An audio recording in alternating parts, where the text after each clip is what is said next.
புட்டு செய்கிறதுக்கு அகலமான ஒரு தட்டு எடுத்து வச்சுக்கலாம். இப்போ இந்த தட்டில் நான் 1 கப் அளவுக்கு ராகி மாவை சேர்த்துருக்கேன். இந்த ராகி மாவில் நீங்கள் பார்க்க வேண்டியது என்னென்னா, வீட்டில் அரைச்ச மாவாக இருந்தாலும் பரவாயில்லை, இல்லை கடையில் அரைச்ச மாவாக இருந்தாலும் பரவாயில்ல. நீங்கள் வந்து பழைய மாவு வந்து யூஸ் பண்ணாதீங்க, கொஞ்சம் கசப்பாக இருக்கும். அதனால் புது மாவான்னு பார்த்து வந்து எடுத்துக்கோங்க. நான் இன்றைக்கி கடை மாவில் தான் வந்து செஞ்சுருக்கேன்.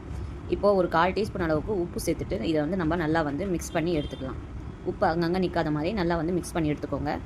இப்போ உப்பு வந்து நம்ம நல்லா மிக்ஸ் பண்ணி எடுத்தாச்சு. இப்போ நம்ம பச்சை தண்ணியை கொஞ்சம் கொஞ்சமாக வந்து தெளித்து நம்ம நல்லா வந்து மிக்ஸ் பண்ணிக்கலாம். எந்த அளவுக்குன்னா, நீங்கள் வந்து கொஞ்சம் கொஞ்சமாக வந்து தெளிச்சிக்கோங்க தண்ணியை. ரொம்ப மொத்தமாக தெளிச்சிட்டா உங்களுக்கு வந்து பதம் வந்து மாறிடும். அதனால் நீங்கள் கொஞ்சம் கொஞ்சமாக தெளித்து இந்த மாதிரி பிசையும் போது தான் உங்களுக்கு அந்த புட்டு மாவு பதம் வந்து எப்படி இருக்குதுன்னு தெரியும். இப்போ நம்ம வந்து கொஞ்சம் கொஞ்சமாக வந்து தண்ணி தெளித்து மிக்ஸ் பண்ணிக்கலாம். இப்போ பார்த்தீங்கன்னா ரொம்ப கட்டியாக இல்லாமல் ஓரளவுக்கு நல்லா விடுதியாகவே இருக்குது பாருங்கள் இந்த மாவு. இது நம்ம கையில் வந்து ஒரு பிடி பிடிச்சா இந்த மாதிரி கொழுக்கட்டை மாதிரி பிடிக்க வரணும். உதிர்த்து விட்டால் நல்லா வந்து உதிர்ந்து வரணும். அதுதான் நம்மளுக்கு வந்து கரெக்டான பக்குவமாக இருக்கும். இப்போ நம்ம இந்த மாவை நல்லா வந்து மிக்ஸ் பண்ணி எடுத்தாச்சு. இப்போ நான் ஒரு வெள்ளை துணியில் இந்த மாவை வந்து சேர்த்துக்கிறேன். இப்போ எல்லா மாவுமே நம்ம வந்து இதில் சேர்த்துட்டு ஒரு முடி மாதிரி நம்ம வந்து போட்டுக்கலாம். அப்போ தான் நம்ம வந்து ஆவியில் வேகும்போது அந்த தண்ணி வந்து அதில் வடியாமல் இருக்கும். இப்போ மாவு வந்து வேக வைக்கிறதுக்கு நான் தண்ணி வந்து அந்த கடாயில் வந்து கொதிக்க வச்சுருக்கேன். அதுக்கு மேலே இந்த தட்டையும் வச்சுட்டு நம்ம இந்த மாவு வந்து அதுக்கு மேலே வந்து வச்சுட்டு நம்ம மூடி போட்டு வச்சிடலாம்.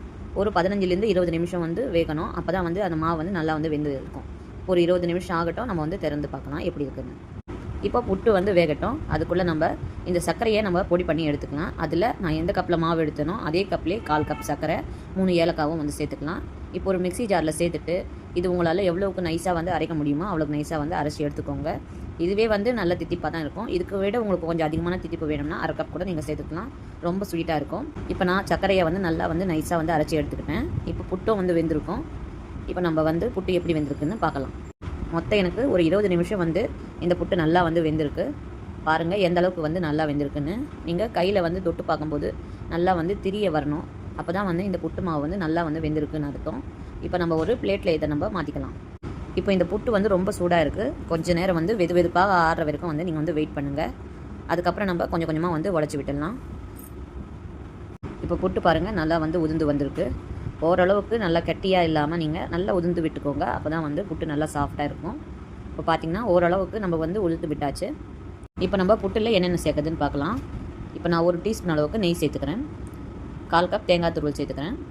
அப்புறம் நம்ம பொடிச்சு வச்ச சர்க்கரையும் சேர்த்துக்கலாம். சேர்த்துட்டு நல்லா வந்து மிக்ஸ் பண்ணிக்கலாம்.